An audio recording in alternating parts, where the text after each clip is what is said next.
I want to see how far you're going to go. I'm going to ask about dream. Think about it. If I could go to Mark again, you wrote a book on Muhammad Ali. A lot of people are watching. Actually, they idolize him and he really respect him. So, what did you write about? I would like to know because you stayed with him, and it's amazing to know your input. Well, it was a television series that was on ITV. Well, a television show, and it was called Muhammad Ali Through the Eyes of the World. So the whole thing was about, it was in 2000 when I met him. So at that time he just turned 60. So he was still he had the Parkinson's syndrome, but he was still looked like Muhammad Ali. You know, I mean, he still had that physicality. So this documentary, which then turned into a book, was about a celebration of his life by the people who knew him best. And the people who knew him best were obviously the people involved in boxing, but also there was quite a lot of celebrity people, and there was even Bill Clinton and some big politicians who got involved in it, who wanted to pay their sort of respects to him.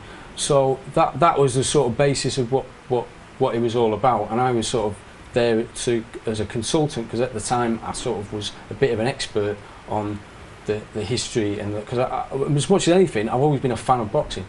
You know, like since the age of like about 9-10 years old, I've been a huge fan of boxing, and that was the basis of the program.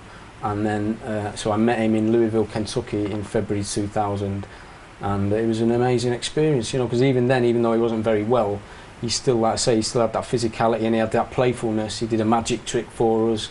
The first thing he did, actually, when I saw him in the Sealback Hotel in Louisville, was like he started throwing some jabs at us and stuff like that. And he's a very humble person, isn't he? He's really he was, what came across more than anything was how he was dealing with his illness, and how the fact that he had this illness that had not just slowed him down, but obviously what he was noted for was his voice, and it had stripped him of his voice, but he was still flying all over the world and putting himself in front of an audience, in almost to say, like, I don't care, you know, I'm still going to do what I need to do, and he, at no point did it come across that, you know, all the way through his life, even until he died, that he was feeling sorry for himself. Every single day was a positive day, you know, and that was incredible, and I think that's what made him such a unique character, you know, and I feel very fortunate to have met him.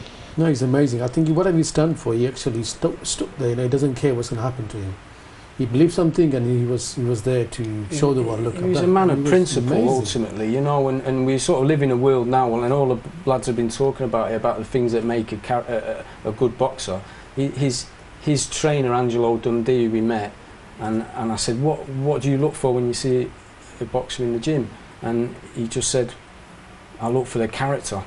You know, and he said anybody can hit a bag, anyone can look good on a particular day in sparring or on the pads, but he would look over a period of time of what that person sort of had inside, really, and that's what makes all the great champions. Ultimately, it's what they've got inside. A bit like when Harvey just mentioned the way he reacted to saying that he's not going to the Olympics.